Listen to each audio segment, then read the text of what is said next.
reducir o tempo deste material no corpo, a dose vai ser menor, vai ser baixa, e isso lo queremos. Então, é uma terapia de decorporação, é um tratamento para aumentar as taxas de expressão do material.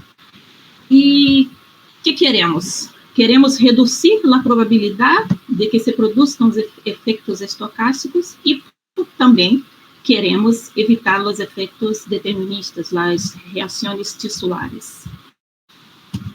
Bueno, para hacer isso, temos alguns métodos para aumentar a eliminação do material incorporado, que nesse diaporama só temos, se trata apenas de los métodos. A maneira como ocorre o aumento da excreção. Então, para as fórmulas solúveis temos a quelação, que é como o DTPA se pega ao radionucleido que queremos eliminar do corpo. Então, temos quelação, que é o método que ocorre com o DTPA, saturação de órgãos blancos, como é o caso de iodo para tiroides, diluição, e diluição se pode usar para trício com água, precipitação, que é os fosfatos, para isso se usa principalmente para estrôncio, e se precipita e se elimina a precipitação ocorre em intestino e se elimina, a eliminação é via fezes. Intercâmbio iônico, como em caso de azul da Prússia para césio. E também para formas insolúveis, temos outras opções que são a mais comum, que isso se pode encontrar muitas informações na literatura, há muitos casos de excisão de heridas, quando os médicos decidem por a retirada de tecido que está contaminado e que se acercando no sítio, no local da herida, e os médicos quitam uma parte do tecido, o que conseguem quitar. Lavado gástrico e lavado broncoalveolar, pero esses são incomuns porque podem ter reações ou outros efeitos e não são comuns de encontrar na literatura para tratar, para ser uma decorporação. Pela excisão, sim, é muito comum excisão de heridas. Então, esses são métodos para aumentar a expressão. Aqui temos algumas drogas, algumas fármacos para fazer terapia de decorporação. Isso está em uma publicação muito boa, que é a NCRP 161, na página 65, e esta publicação tem montão de informações muito úteis para tratamento de pessoas que estejam contaminadas internamente por radionucleidos.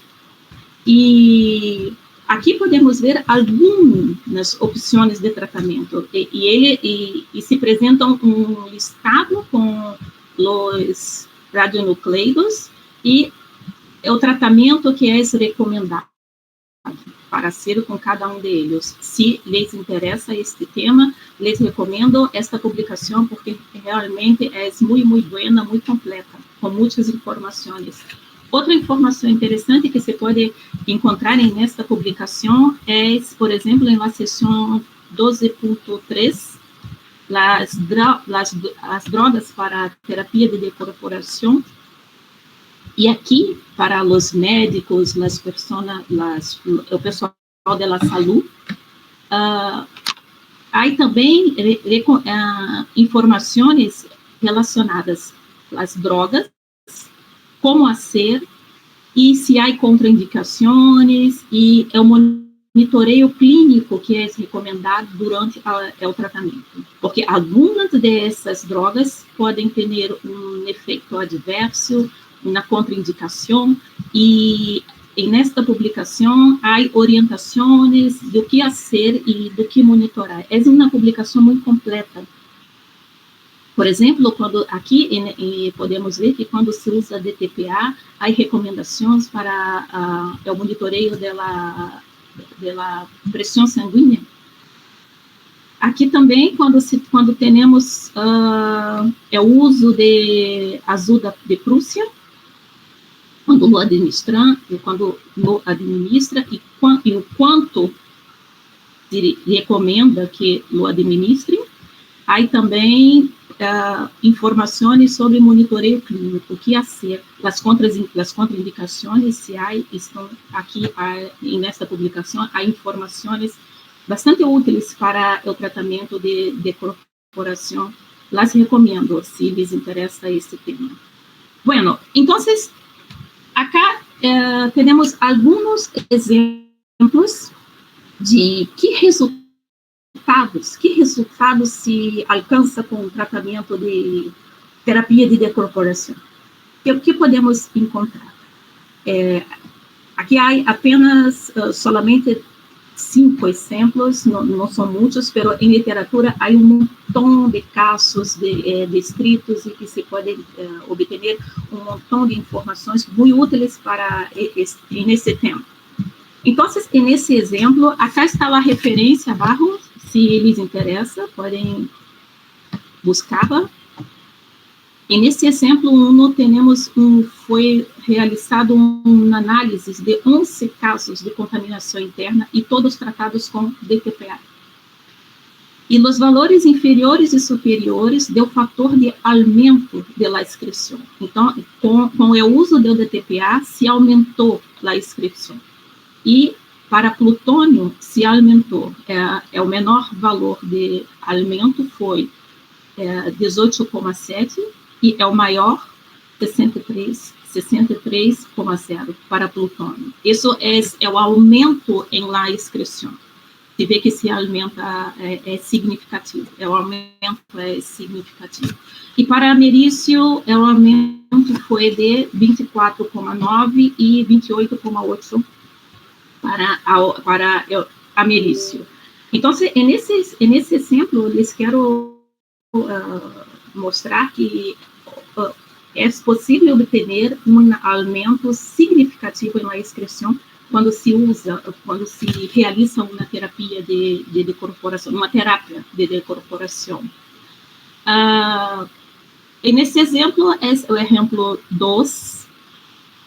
Esse é um caso bastante conhecido aqui de Brasil, é o acidente com césio, e houve uma redução de cerca de 71% em adultos tratados com ajuda Prússia para a decorporação de césio ingerido.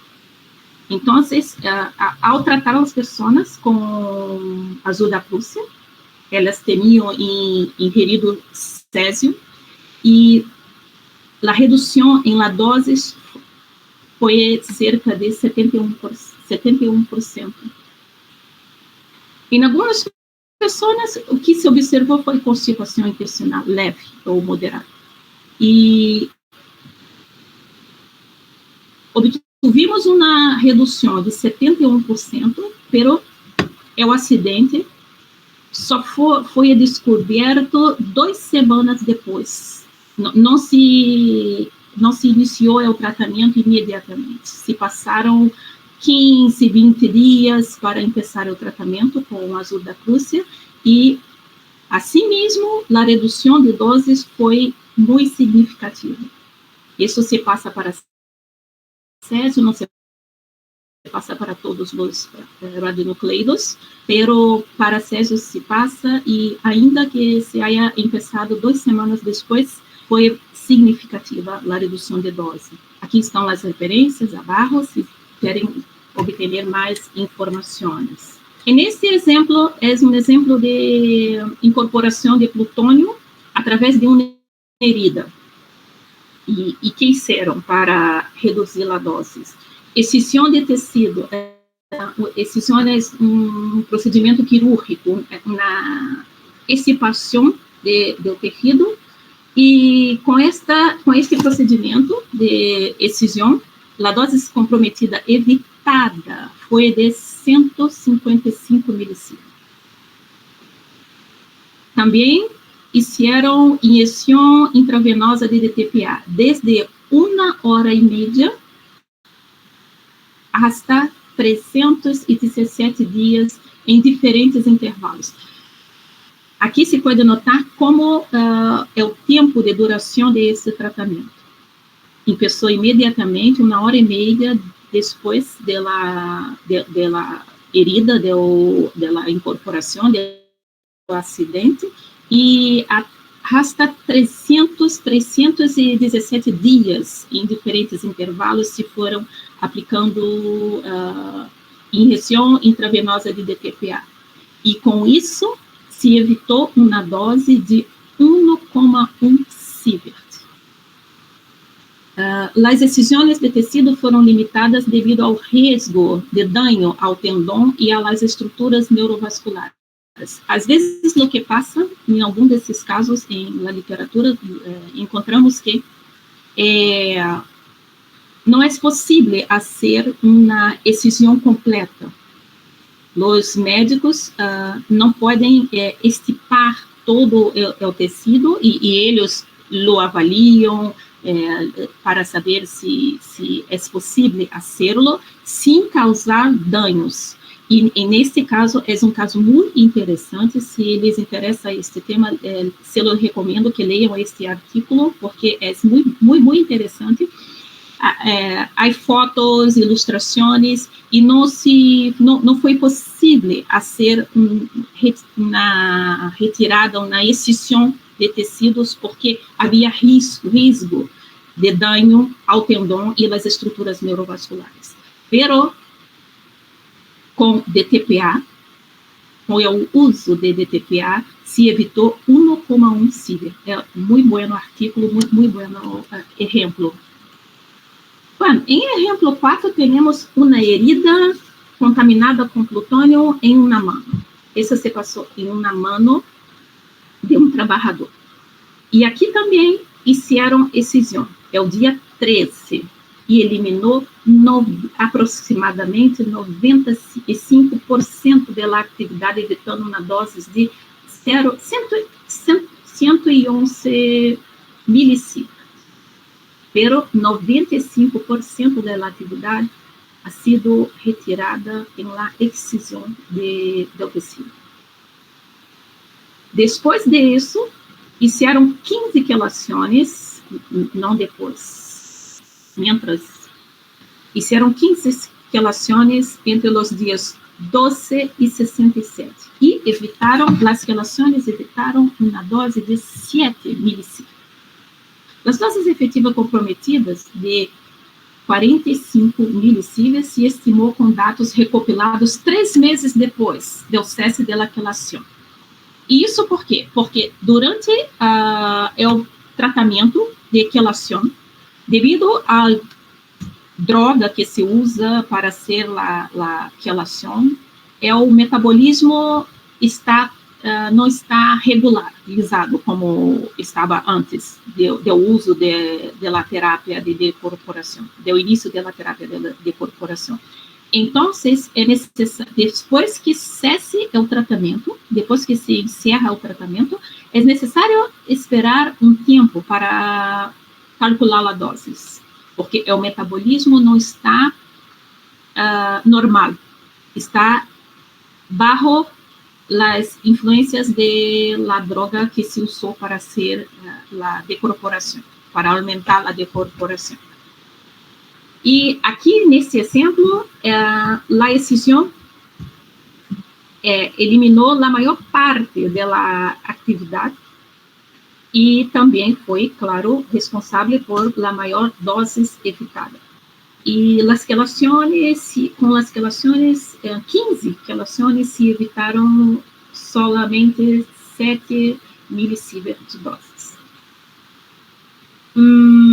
a eficácia reduzida de DTPA, claro, porque só 7 milisievert de doses, pode ter duas razões. O início da aquelação é o dia 12, porque se recomenda sempre que se inicie o tratamento o quanto antes, porque a eficácia é maior se inicia o tratamento imediatamente depois da incorporação. E se começou apenas o dia 12, isso pode ser uma das explicações, e a outra é que a maior quantidade de atividade foi eliminada mediante a excisão quirúrgica. O procedimento de la excisão eliminou 95% da atividade. Pero tanto a excisão quanto as quelações contribuíram para a redução de la dosis neste trabalhador que sofreu uma herida na mão e a herida estava contaminada com plutônio. E neste outro exemplo, é caso de inalação de americio. E que fizeram para reduzir a dose? 8 nebulizações e DTPA injectado. DTPA se pode ser também por nebulizações. Eles fizeram 8 nebulizações e DTPA injectado por via intravenosa desde o dia 2 ao dia 16. E depois deste tratamento, estimaram a dose em 46 milisievert, depois do tratamento. A dose efetiva comprometida estimada antes do início do tratamento, usando dados de urina de 24 horas, foi de 1,24 sievert. E por que lo hicieron? Porque, neste caso, não foi possível iniciar e começar o tratamento imediatamente, porque não havia disponível, se me acordo, não estavam disponíveis, onde se passou a inalação não estava cercano do hospital, devia ser um viaje para o hospital, então o tratamento o início do tratamento foi 2 dias depois da incorporação, não foi imediatamente, 2 dias depois. Pero, assim mesmo, a redução de doses foi de aproximadamente 96%. E nesse caso não se pode ser, se foi uma inalação, então a única opção de tratamento seria DTPA, ou nebulização ou injectado. Isso era o que se podia ser. E lo hicieron desde o dia 2 ao dia 16. Não foi um tratamento muito largo, pero muito efetivo. Então, com estes exemplos, se pode perceber que a terapia de decorporação é efetiva, se pode lograr buenos resultados com uma terapia de decorporação para a redução de doses. E em la literatura, temos informações, recomendações para realizar uma terapia de decorporação. Que encontramos em literatura? Encontramos umbrales, níveis de referência, informações para realizar a terapia de decorporação em diferentes quantidades.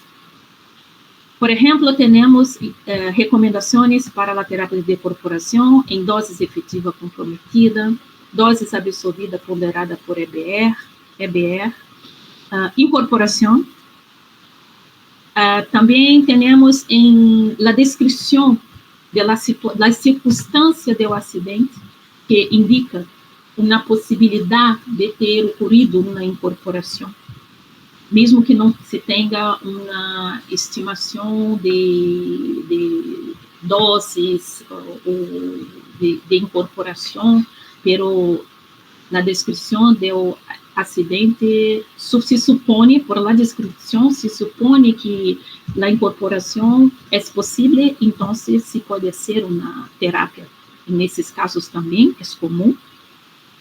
Também se recomenda hacer la terapia de incorporación considerando el benefício neto en muchos aspectos relacionados ao tratamento. E que benefício vai ter esta persona se hacemos a terapia de incorporação ou não? Qual é o benefício?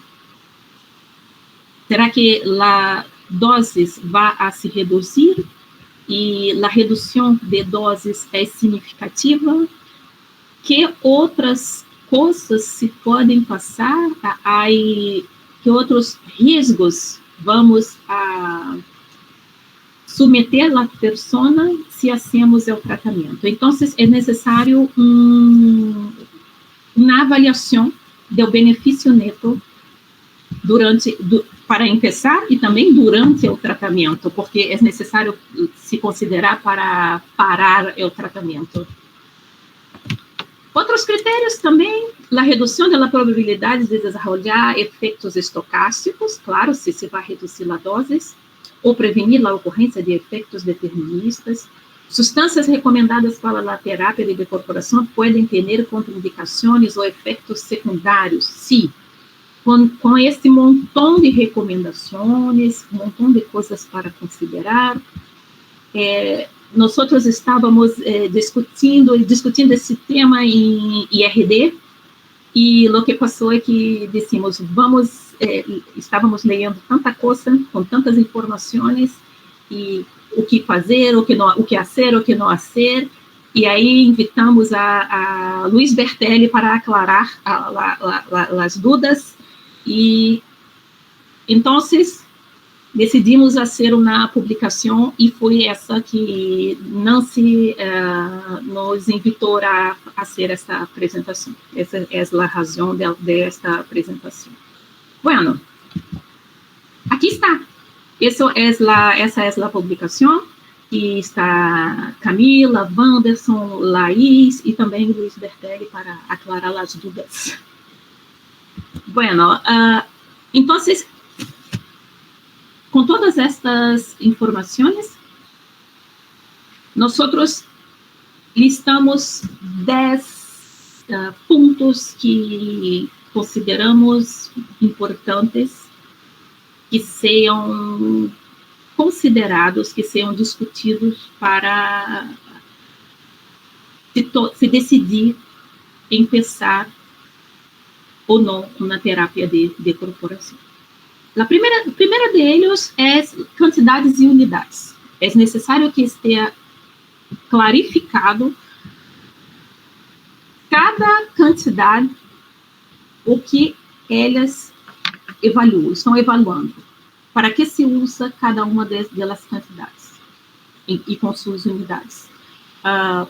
Então, porque encontramos em uma literatura recomendações para terapia de incorporação basadas em incorporação, em doses equivalentes comprometida, doses efetiva comprometida e doses absorvida ponderada por EBR. Pero nós necessitamos entender que efeito cada uma destas está evaluando para a decisão da terapia de incorporação. Então, o que hemos discutido é o que está em ICRP 103, está muito claro que as quantidades, doses equivalentes, doses efetivas, não devem usar-se para quantificar doses de radiação mais altas, ou para tomar decisões sobre a necessidade de qualquer tratamento relacionados com reações tissulares. Ou seja, doses equivalentes e doses efetivas, não avaliar, quantificar, não se deve usar-se para quantificar doses de radiação mais altas. E em um caso de incorporação, vai se realizar quando se passa uma dose mais alta. En esta situação é que vamos fazer a decorporação. Então, essas duas quantidades não devem ser usadas para decisão de um tratamento relacionado com reações tissulares. De hecho, doses equivalentes e doses efetivas são usadas para proteção radiológica. E elas são úteis para a terapia de decorporação, pero estamos evaluando o risco de desenvolver câncer, efeitos estocásticos e não efeitos deterministas, reações tissulares. Isso temos que ter em conta para fazer a decisão de realizar uma terapia de decorporação.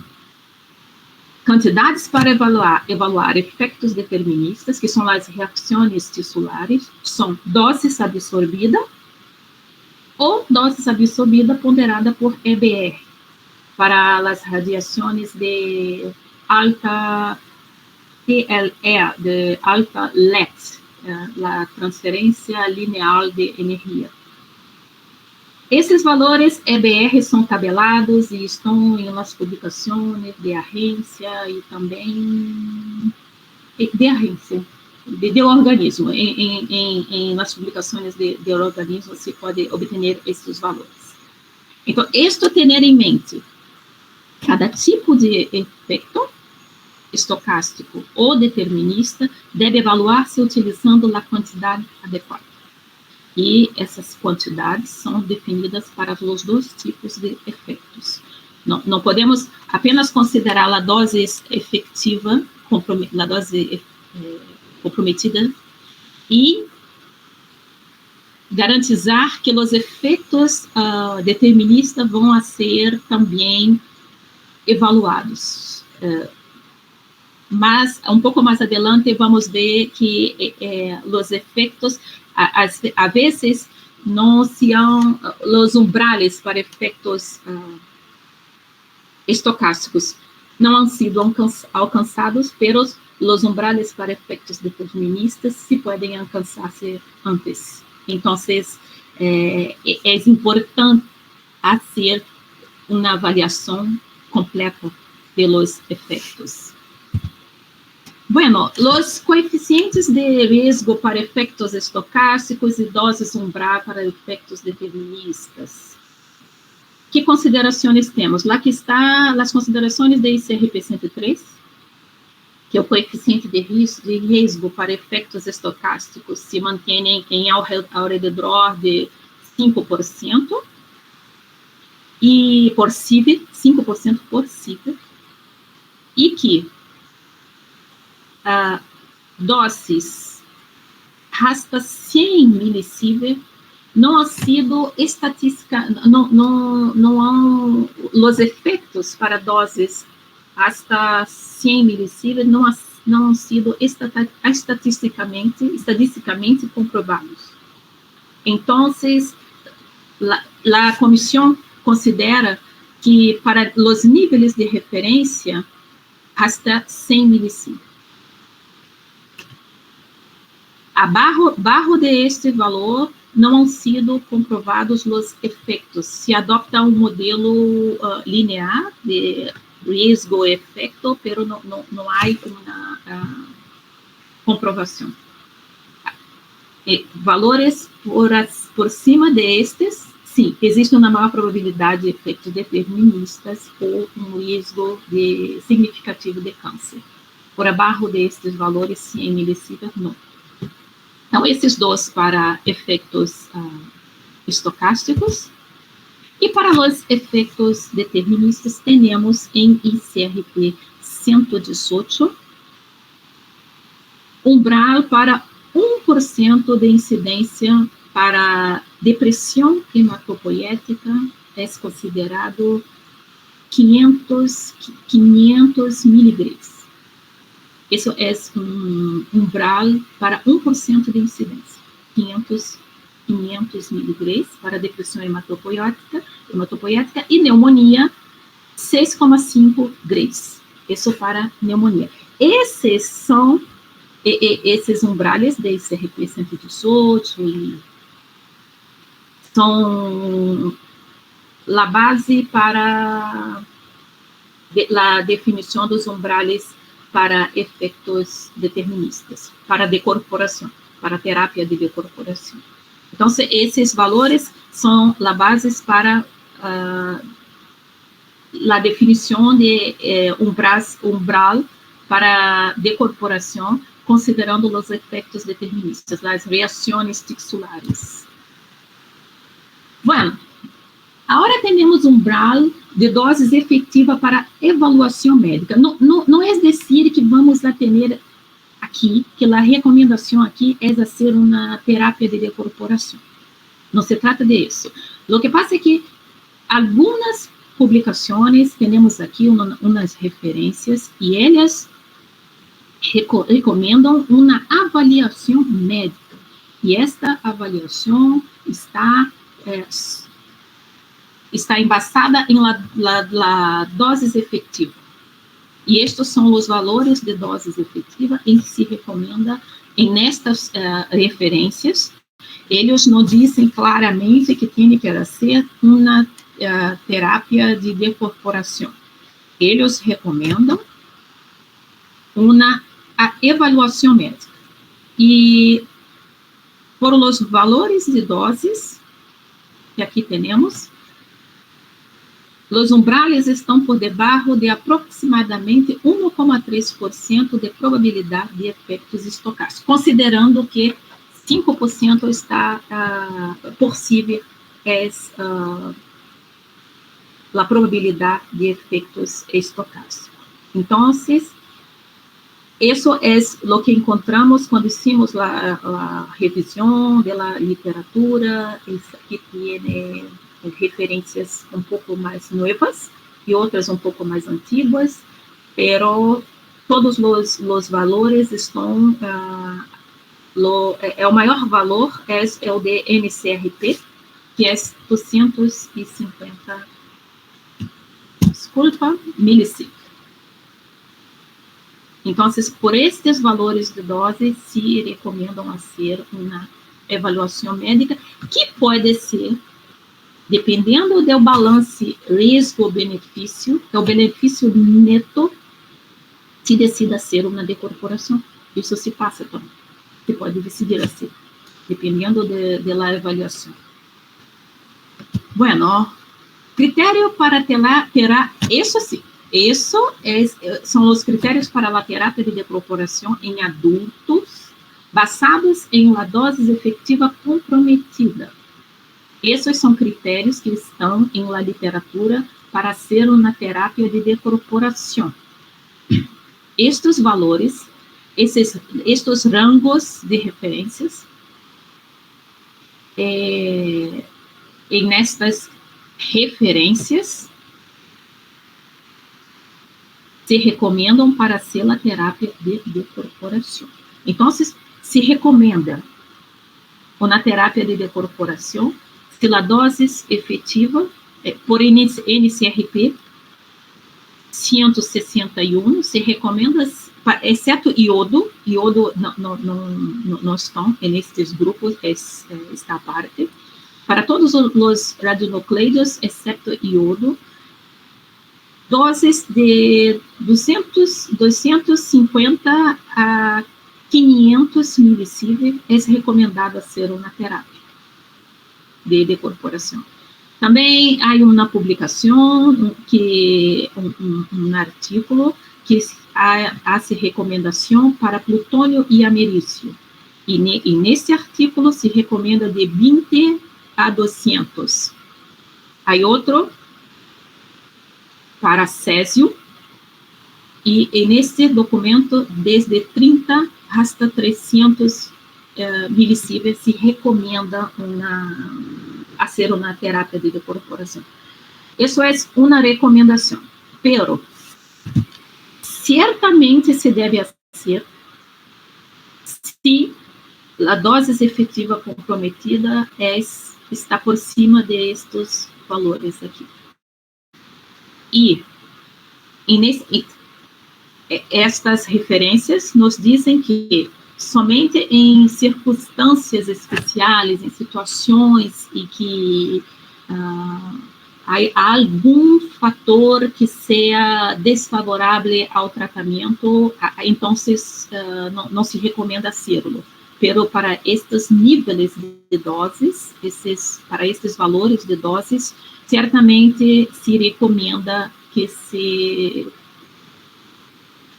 que o tratamento seja realizado, a terapia de decorporação, porque são doses consideradas altas e que aumentam a probabilidade de um efeito, o risco para desarrollar um efeito estocástico.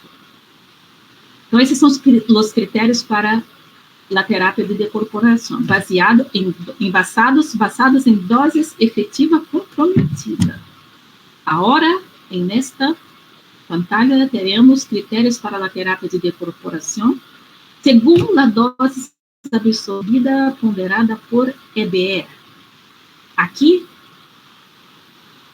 estamos evaluando os efeitos deterministas, as reações tisulares, e os dois efeitos que se evaluam na literatura é a medula roja, a dose em la medula roja em 30 dias e a dose em los pulmones em 30 dias. E aqui, conforme temos em GSR, parte 3, isso está relacionado, valores são distintos, podemos notar, em as duas referências temos valores distintos, pero aqui estamos, é o GSR, parte 3, considera a ocorrência em 5% da população que recebe estas doses. A ocorrência de los efeitos é de 5%, então é muito importante tomar uma medida para reduzir estas doses. E a terapia de decorporação, se é factível, se é possível, deve ser realizada. Em NCRP, os valores são baixos porque são conservativos. NCRP considerou o risco de 1,3%, considerou o risco de 5% de efeitos, considerou um risco menor, a probabilidade de ocorrência da população exposta é menor que considerou GSR parte 3, não é de 5%, é um pouco menor. Então, essas duas publicações apresentam os critérios para a terapia de decorporação, evaluando os riscos em los órgãos, em la medula roja e em los pulmões. Bom, de tudo isso, temos ainda uma publicação que é muito boa, como já eu digo um pouquinho. E que nesta publicação de NCRP, eles apresentaram uma quantidade que esta quantidade é chamada CDR. CDR é a tradução é guia de decisão clínica, guia para a decisão clínica. O objetivo de esta quantidade é ajudar para ser a decisão de realizar ou não uma terapia de decorporação. Esse CDR é definido como a radioatividade mínima incorporada por um adulto correspondente a. Eles apresentam os 3 umbrales. E qualquer uma de ellos, de estes 3 umbrales, que seja alcançado, primeiro é o CDG. Então, se se passa uma incorporação e nesta incorporação temos que evaluar a dose efetiva, a dose em la absorvida ponderada por EBR em la medula roja e a dose em los pulmones. E se um destes alcança um destes valores, aí temos um CDG. Ou seja, chegamos a um nível para uma decisão clínica. Que vamos fazer? Esses são os umbrales acima de los quales, valores por cima de estes, algum tratamento ou um seguimento clínico é necessário, segundo esta publicação. E aqui, o que é interessante nesta definição e nesta quantidade é que, quando se considera a dose efetiva comprometida, estamos considerando os efeitos estocásticos. E se estamos também evaluando a dose absorvida em uma medula roja, ponderada por EBR, em 30 dias, estamos considerando os efeitos deterministas em la medula roja. E também em los pulmones, de um Gray em 30 dias, estamos considerando os efeitos deterministas. Por esta quantidade, estamos fazendo uma avaliação completa, global, de los efeitos estocásticos e deterministas em razão de uma incorporação que ha ocorrido. Pero, a pergunta é, qual de ellos é alcançado primeiro? Porque se passa uma incorporação, temos que fazer uma avaliação completa, que vamos calcular, que vamos evaluar a dose efetiva comprometida e se essa está por cima dos 250 milisievert ou a dose absorvida ponderada por EBR em medula ou em pulmones. Qual de eles e qualquer um, aunque não se alcance 250 milisievert, pero se alcança um Gray em los pulmones, se trata de uma inalação, por exemplo, e a dose em los pulmones se alcança um Gray em 30 dias, a dose estimada, então temos que se recomenda tomar uma decisão clínica, a ser uma terapia de decorporação ou qualquer que seja. E então, a pergunta que hicimos nós é qual de eles é alcançado primeiro. Podemos considerar um deles, temos que considerar todos. Como é o comportamento de esses 3 umbrales em los distintos cenários? Nós hicimos um estudo, e nesta publicação também, que se pode encontrar, e o resultado foi muito interessante, porque nós hicimos a simulação de distintos cenários, um montão de cenários, para saber qual de los umbrales de la quantidade CDG é alcançado primeiro. E o que encontramos foi que o resultado alcançado foi que em la gran maioria de los casos a dose efetiva de 250 milisievert é alcançada primeiro. Para a grande maioria de los cenários, a grande maioria é a dose efetiva. E como isso se passou, fomos bajando o umbral de doses efetiva Então, como a dose efetiva é responsável, é considerada, em la maioria dos cenários, a dose efetiva de 250 milisievert é alcançada primeiro, a dose em medula não alcança 250 e também a dose em los pulmões não alcança 1 gray. Então, se evaluamos a dose efetiva, é suficiente, está bueno, não necessita ser nada mais. Isso para a grande maioria dos cenários que estudamos.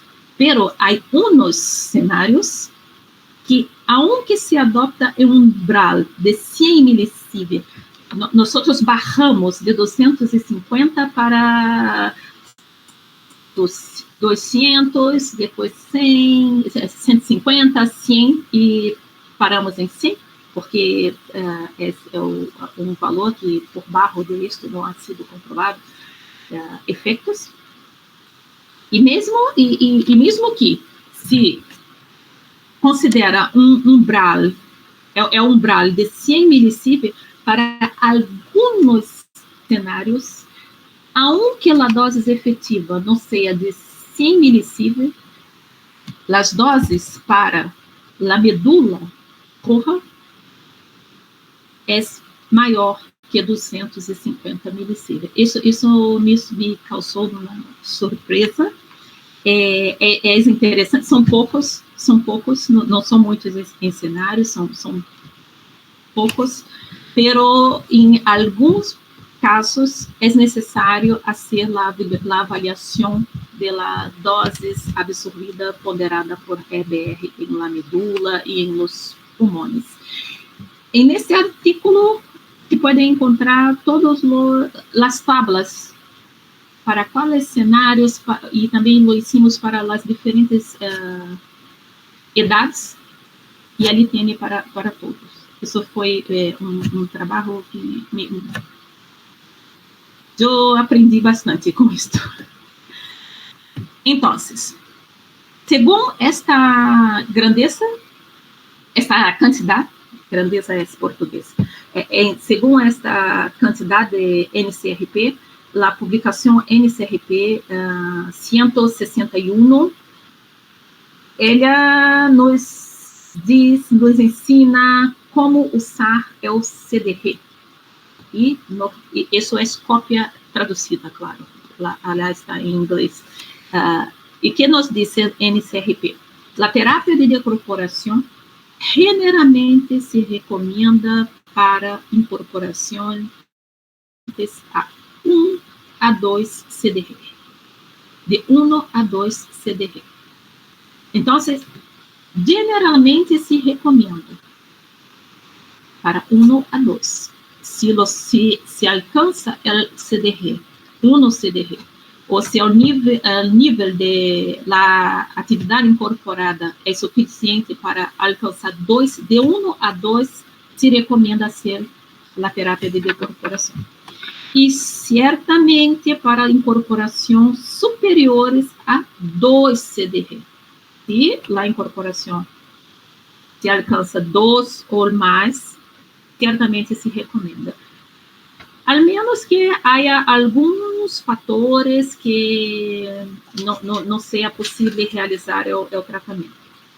Outra coisa mais é que seria inusual tratar a uma adulta não embaraçada por debaixo de aproximadamente 0,2 CDR, com doses, uma pessoa que não está embaraçada, que é um adulto e é saudável, 0,2 nos levaria a 50 milisievert, e por ali não é uma coisa que se recomenda, que esta publicação recomenda necessariamente um tratamento. Pero, isso me gusta, eles dizem, se o paciente solicita o tratamento e há suficientes recursos disponíveis, é possível que os médicos desejem tratá-lo por debaixo deste nível de incorporação.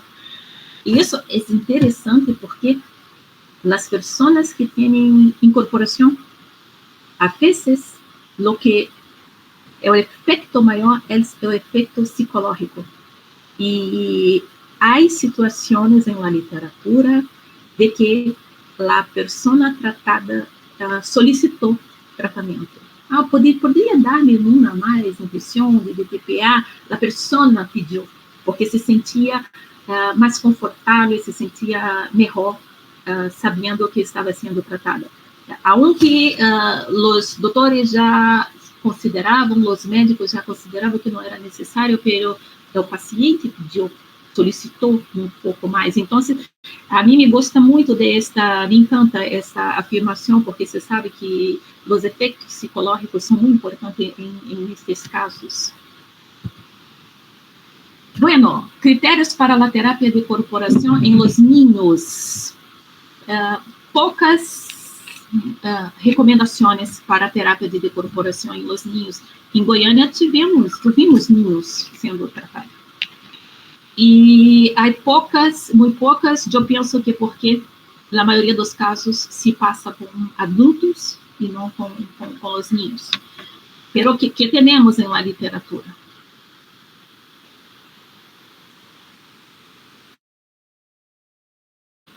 Para os niños, que se usem os mesmos umbrales para os adultos, pero esses umbrales devem ser reduzidos por um fator umas referências citam um fator de 5, outras dizem um fator de 10.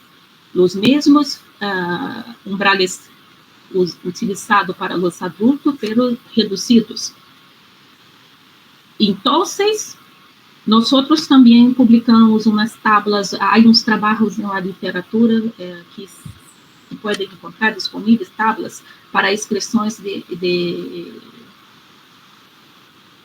para inscrição em niños, e as inscrições, a atividade excretada está relacionada com o valor de um CDR. Isso está calculado, está na literatura, aunque não tenha muitas informações, muitas recomendações para os niños.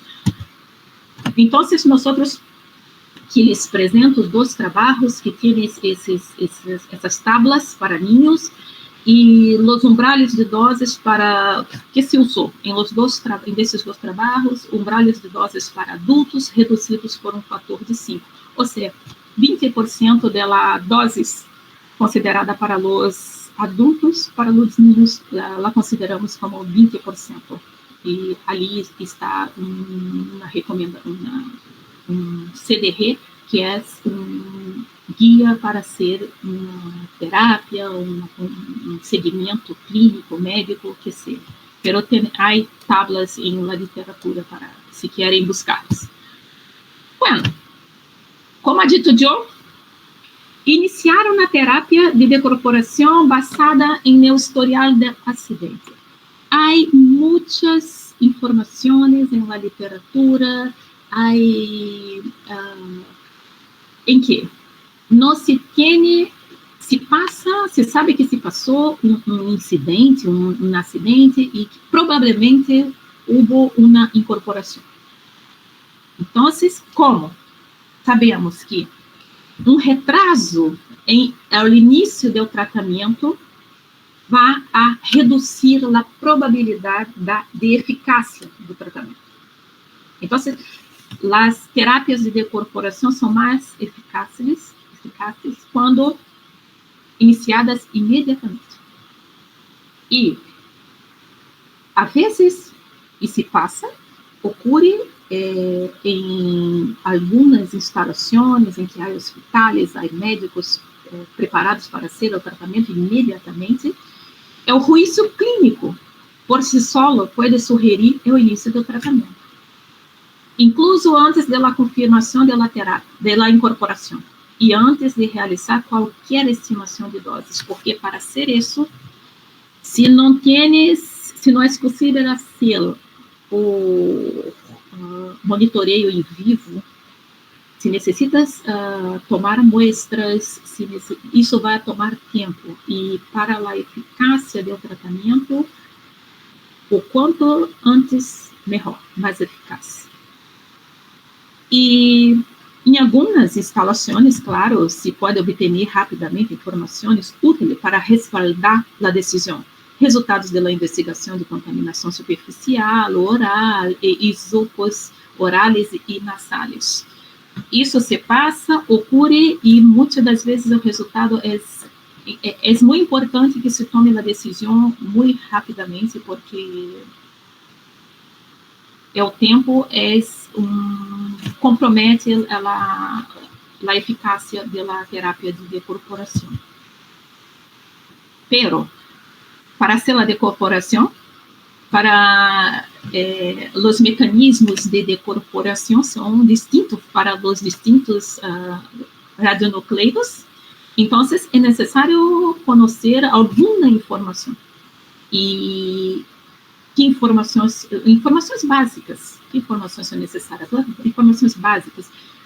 Por exemplo, uma descrição do cenário de exposição, das circunstâncias do acidente, se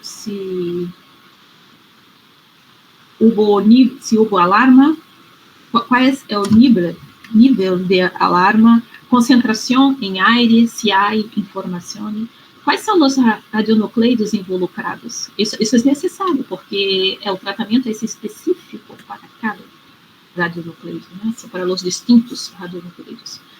A forma físico-química do composto e se utilizou algum equipo de proteção personal. Ter conta de que esta situação, com estas informações, para ter essas informações prontamente, estamos falando de uma situação de exposição planificada. Então, há instalações que ali está a prática com o radionucleido, e há também, muito cerca, ali mesmo, há hospital, o tratamento está disponível, e se não se pode ser monitoreio em vivo, os médicos decidem fazer o tratamento, começar a terapia de decorporação, porque conhecem o estado da saúde do trabalhador, conhecem essas informações, são conhecidas, então é possível fazer, já estão preparados para ser, porque conhecem os radionucleidos involucrados, já têm os antídotos para os radionucleidos com os quais eles trabalham. Então, em uma situação de exposição planificada, muitas das vezes, às vezes não está, é uma exposição planificada, mas para iniciar o tratamento tem que ir a um hospital que não está cercano, então não é possível começar imediatamente. Mas em algumas instalações é possível e eles começam e isso genera muito bom resultado. Bueno, empezar tomando por base o historial do acidente, pero a decisão de continuar a terapia normalmente se embasa em sua eficácia. E como vamos saber, como vamos conhecê-la? Aí sim, é tempo para ser bioensaios em vivos e in vitro para demonstrar que a excreção de material incorporado aumenta e que a redução da dose é suficiente para justificar a continuação. Por quê? Porque é claro que se uma pessoa ha incorporado um radionucleido e se hace uma terapia de decorporação, é comum quando se usa DTPA para merício. Uma injeção de DTPA vai produzir um aumento significativo, muito significativo na inscrição. O aumento percentual é muito significativo, mas também se deve avaliar qual é a redução de doses. Qual é a redução de doses? Porque o aumento da excreção pode ser significativo em termos percentuais, mas em termos de doses, às vezes não é. E às vezes esse é o critério para a tomada de decisão de parar, encerrar o tratamento. Porque já não está sendo efetivo. Se não é efetivo para a redução de doses, os médicos podem decidir finalizar o tratamento se a dose não está mais, não justifica a continuação do tratamento. Então, se deve avaliar o aumento da descrição e também a redução de dose. 9. Terapia de decorporação a médio e largo prazo. Quanto se aumentará a excreção do material incorporado e quanto se reduzirá a dose? Essa é a pergunta que eu considero importante. Qual é a redução em la doses? Os medicamentos utilizados em las terapias de decorporação podem ter contraindicações por efeitos secundários. Isso os médicos evaluam e eles decidem por quanto tempo, o quanto estamos reduzindo de doses. Então, que elementos são considerados? Idade, estado de saúde. Há medicamentos que comprometem os riñones, se a pessoa já tem problemas, já tem algum compromisso, não se recomenda. Então, os médicos evaluam todos esses pontos. Também, muito importante, e talvez a mais importante, a situação emocional e o estado psicológico da pessoa que está sendo tratada. Isso é importante.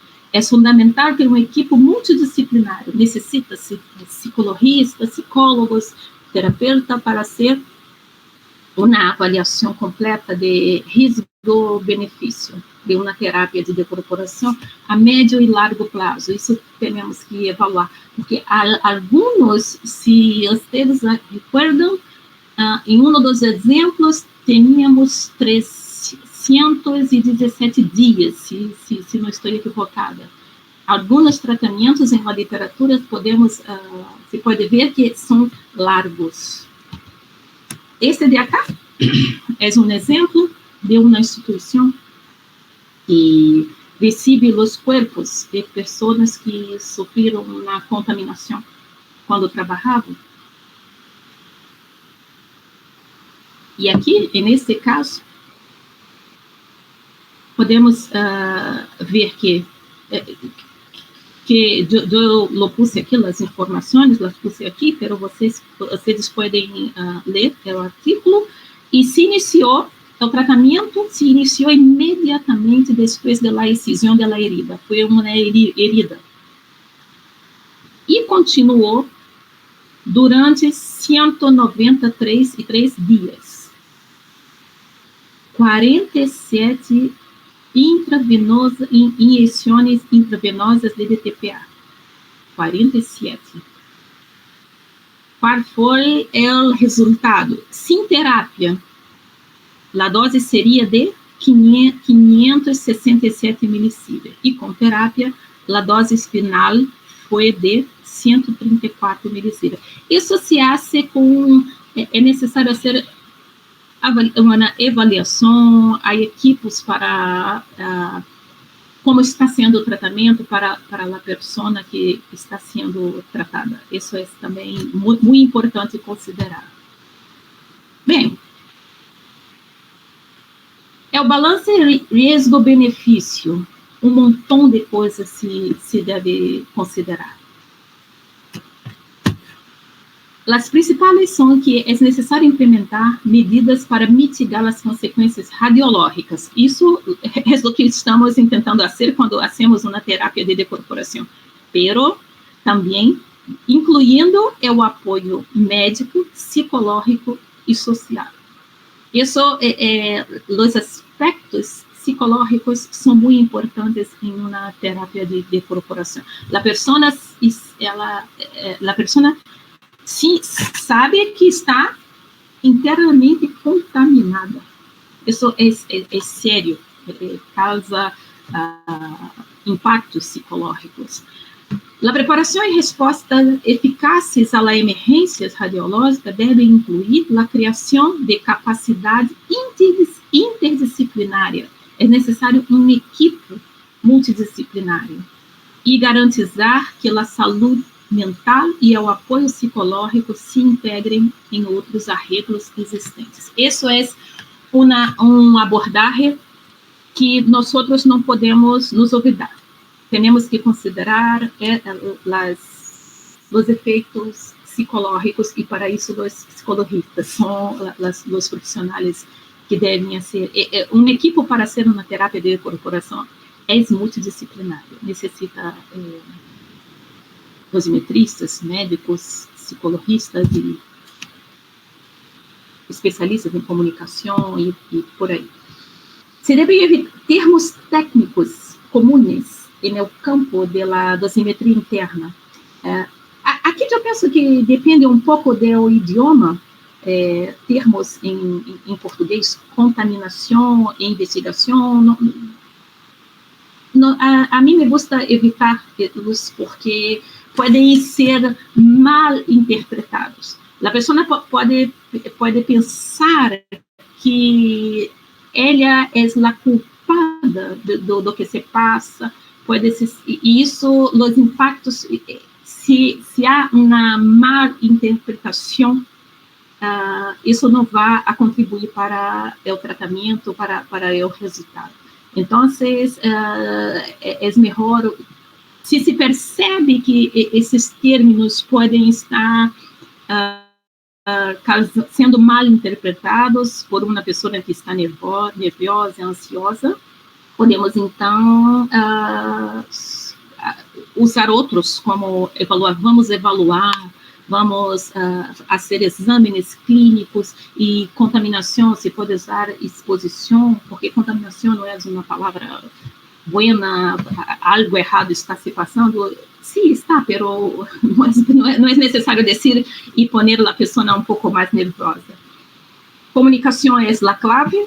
La persona en tratamiento desempeña un papel importante en la eficacia de la terapia. La persona tiene que aceptar el tratamiento. Ella va a tomar una decisión de hacerlo o no. Tiene que realizar recorridas periódicas de muestras de expressões, isso se pode ser cansativo, pesado, então é necessário uma relação muito boa com a pessoa que está passando por o tratamento. Na maioria dos cenários de exposição, o impacto psicológico pode ser mais grave que os efeitos radiológicos na saúde. Isso é o que encontramos na literatura. Poucos casos se levou a efeitos radiológicos na saúde, pero los impactos, los pacientes sempre relatam os impactos psicológicos, se ponem uma situação. Requer balance risco-benefício, requer uma identificação transversal entre proteção radiológica, saúde mental e bem-estar social. Tudo isso requer equipo multidisciplinário treinado para ser esta abordagem. A conclusão, não existe um critério óptimo, essa é a conclusão, para iniciar uma terapia. O processo deve basear-se em uma análise caso por caso. Depende muito da pessoa, de tudo. A dose, a disponibilidade de tratamento é uma coisa que não há um critério. Por lo menos em las referências que estudamos, em nossas discussões, não se chegou a um critério único, é caso por caso. As terapias podem ajudar significativamente a reduzir a dose em pessoas contaminadas internamente por radionucleidos, pero poderiam não ser essenciais em casos de incorporações de radionucleidos com baixos níveis de atividade. Nem sempre é necessário, nem sempre é recomendado, porque outros se pode, com a intenção de reduzir a dose que pode ser pequena, que pode causar outros danos que não merece a pena, não vale a pena fazê-lo. Então, é necessário uma boa avaliação de quando é necessário fazê-lo. Em los balances risco-benefício, devem considerar idade, condições de saúde, estados psicológicos, incluindo de los familiares, porque as pessoas sempre citam seus familiares, a preocupação com estou contaminada e me vou à casa, e meus familiares, meus filhos, como se quedam meus amigos. É importante informar sobre os riscos relacionados com os níveis de dose da pressão, em comparação com a afirmação de que não se han demonstrado efeitos consistentemente para doses efetivas por debaixo de 100 milisievert. Esta é a conclusão. Como referência, essa é de organismo de 2018, não é a mais recente, creio que a mais recente seja esta aqui, mas esta é para o monitoreio da dosimetria interna, e esta de acá é para os efeitos mentais, os suportes psicológicos. Aqui a publicação de NCRP 161, que a mim gusta muito desta publicação, e eu vou poner todas as referências que usamos, pero eu prefiro poner aqui o artículo e ali estão todas as referências que usamos para fazer esta publicação. Bueno, aqui estamos. Para mim, gusto. E se vocês têm uma pergunta, querem fazer comentário, estamos aqui. Muitíssimas graças. Obrigada, como se diz aqui. Mariela, você está aí? Sí, aquí estoy. Bueno, Arleni, felicitaciones, una presentación muy clara y bueno, acá veo un montón de aplausos. Creo que todo el mundo está muy, muy contento con la información que nos has transmitido. Yo ahora invito a todos los que nos están acompañando a que hagan las preguntas o los comentarios donde quieran. Ya tenemos dos que están abriendo la fila y yo también tengo alguna consultita después para hacer. Bueno, Luis, bienvenido. Yo empiezo. Ok, me gustó mucho la presentación. Muy compleja. Y bueno, mis comentarios son estos. Yo tuve casos, aparte de Goiânia, que fueron muchos, como Arlene dijo muy bien, muchas fajas etarias, pero más en Los Álamos fueron 7, o más o menos esto. Y todo el conjunto se muestra, se pone. Entonces, por ejemplo, es fundamental.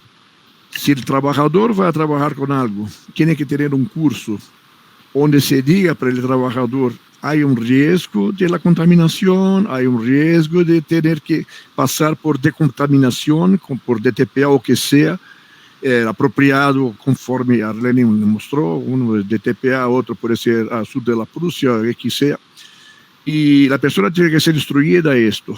Y los cursos, mi experiencia de 19 años en Los Álamos me mostró que no es una vez sola, tiene que hacerlo siempre, repetir, y para la persona saber lo que pasa. Otra cosa también, ¿quién tiene la responsabilidad?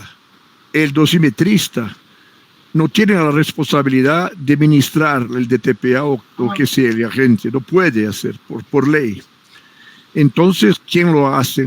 Son los médicos. Entonces, hay que haber médicos entrenados para esto, en especial, no llamar a cualquier persona. Y, por ejemplo, donde se ha cursos, se ha en REACTS, REACTS, en Tennessee. Y ellos, cuando ocurre un accidente, ellos hacen la supervisión general en cualquier parte del mundo. Son llamados y van.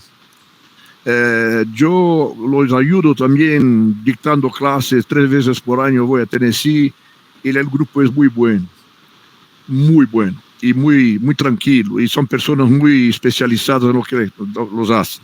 Entonces, Latinoamérica está contemplada también, no hay. Bueno, la parte también de dosis, en 2008 yo fui invitado a un encuentro de médicos, de dosimetristas, sobre el tratamiento con DTPA. En la opinión de los médicos era que ministra DTPA antes que ocurra el accidente. Así que es loco. Entonces, ¿por qué? Porque no tiene que hacerlo. Y es verdad. Entonces, se queda en un punto donde, ¿qué es peor? tenemos que sacar una muestra de orina de la persona y procesar la muestra y después empezar la decontaminación. Pero como se sabe, cuanto más tiempo se pasa, más el radionucleido se queda depositado. No es un juego fácil, es muy complicado. La parte psicológica también entra mucho ahí, por ejemplo. Bueno, antes de la parte psicológica, de los 7 casos más o menos que yo tuve en esos años, hubo casos donde la decontaminación ocurrió muy buena. Arlene mostró uno de los trabajos de Estelle Davesne. Ella hizo las exposiciones de varios casos, es una francesa.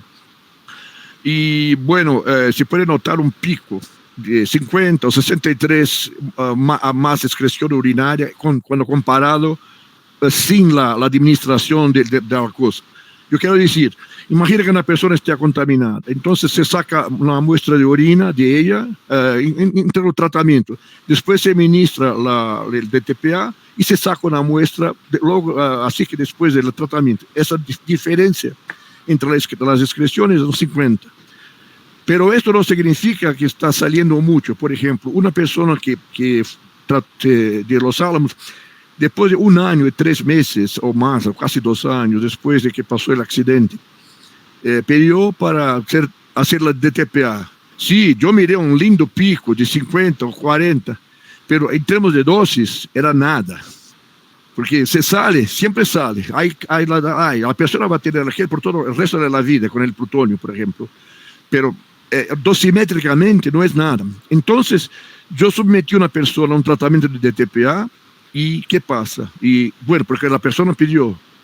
Y el tratamiento, cuando se mira en NSRP un 6.1, hay un cambio entre calcio de TPA y zinc de TPA. El calcio de TPA es terrible, carrea todo para afuera. Entonces, el médico está ahí no solo para determinar el calcio de TPA, pero para contrabalanzar todos los minerales, todas las cosas que pueden estar depletadas del paciente cuando es administrado. Y se miran en NSRP un 6.1, después no da más, no se puede ministrar más calcio de TPA, solamente zinc. Entonces, hay muchas cosas que yo quiero poner, que no es una decisión tan fácil. Los guías que Arlene propuso son muy importantes, pero yo diría, para iniciar una discusión, bueno, ¿qué hacemos si hace esto? Entonces, mi punto en esta, no quiero me extender mucho, porque si empiezo a hablar, vamos hasta mañana, hablando de DTPA. Y así que lo que quiero poner es que ustedes tienen que crear un grupo de discusión. Este grupo de discusión, ¿qué vamos a hacer? Tiene que tener la parte de entrenamiento psicológico para la persona, tiene que ¿cuáles son los médicos designados? En Brasil tenía Nelson Valverde, por ejemplo. Hoy bueno, está jubilado, hoy no sé qué pasa, si está activo. No, pero tenemos doctor Alexandre y doctor David. Ok, pero estos son personas designadas para hacer. Hicieron cursos en ReactS. Entonces, esto es posible. ReactS también dicta cursos afuera, en el exterior. Entonces, si ustedes los requieren, se puede hacer. Entonces, no es una cosa así, vamos a quelar y bueno, no es, yo quiero dejar muy claro esta conclusión. Pero ustedes tienen que discutir a fondo estos puntos, varias discusiones, varias situaciones, para que se pueda hacer algo bueno. Por ejemplo, persona que yo para DTPA salió nada. ¿Por qué eso no salió nada? Porque la persona no tenía nada. Fueron los indicadores de ambiente que cuando se hizo la relación no tenían, pero se sometió a un DTPA. Mejor esto que nada. Y si no te da DTPA, te puede caer en un punto legal. Oh, yo estaba contaminado y no fue ministrado nada para mí, entonces yo voy a la justicia. Pero el otro punto también, yo no tenía nada, ustedes me dijeron DTPA, y también voy a la justicia porque fui sometido a un tratamiento que me depletó varias cosas. Es loco, es una cosa que no es tranquila para decidir. Es un punto muy muy sensible que ustedes tienen que discutir a fondo. Yo me calo porque no hablo más. Habla una otra persona ahora. Gracias por la oportunidad. Bueno. Muchas gracias, Luis. Todo un compromiso. Yo tengo una pregunta que de pronto es muy básica, pero ¿de qué orden son las concentraciones de DTPA que se administra en un tratamiento? Porque para mí, por supuesto. La pregunta es para mí o para quién. Arlene. Medio grama, ¿no? Medio grama. Depende del país. En Europa, medio grama. Pero en Estados Unidos, pero la concentración, ¿cómo se administra? ¿Medio gramo en qué volumen? Sí, muy bueno. Hay un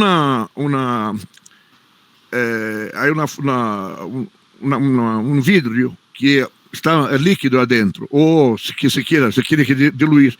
Y hay una recomendación que se pone en soro fisiológico.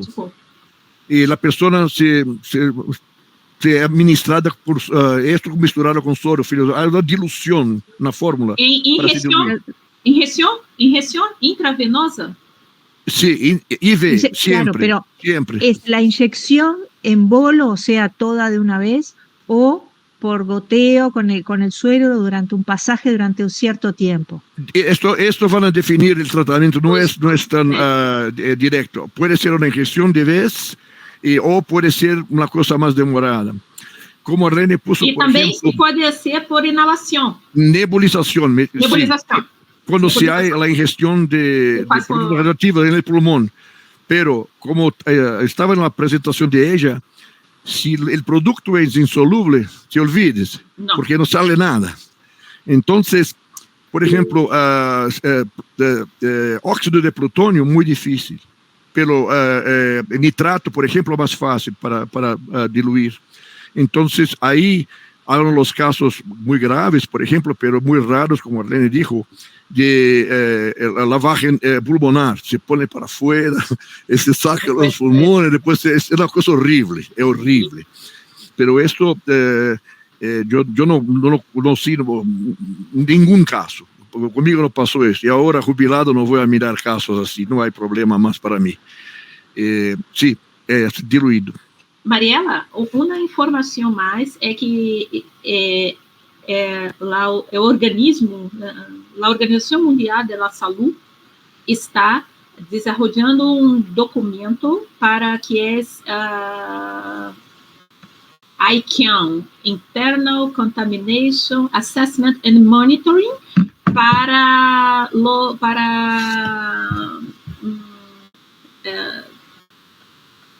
porque a Organização Mundial da Saúde não tem esse documento e vai ser esse guia, é um guia e para tratamento de pessoas internamente contaminadas. Esse está em desenvolvimento, o grupo está trabalhando. Agora, no mês de julho, tivemos nossa terceira reunião e eu fui invitada a participar e estou participando. Então, eu creio que vamos a ter para que responda a tua pergunta, uma recomendação de tratamento por Organização Mundial da Saúde. Estamos escrevendo um guia para tratamento de pessoas internamente contaminadas com DTPA. Muy bien, muchas gracias. Y después tengo otra pregunta relativa a la diapo 19, donde tú, que es el punto 4, donde tú hablas de los criterios para la terapia de decorporación en adultos y tomás como referencia a la NSRP 161, donde se toma el rango para todos los radionucleidos excepto yodo. Y bueno, mi pregunta es ¿por qué excepto yodo? Porque iodo é em tireoides e a dose não podemos considerar a dose efetiva. Em aquela tabla há valores de doses efetiva. E para iodo,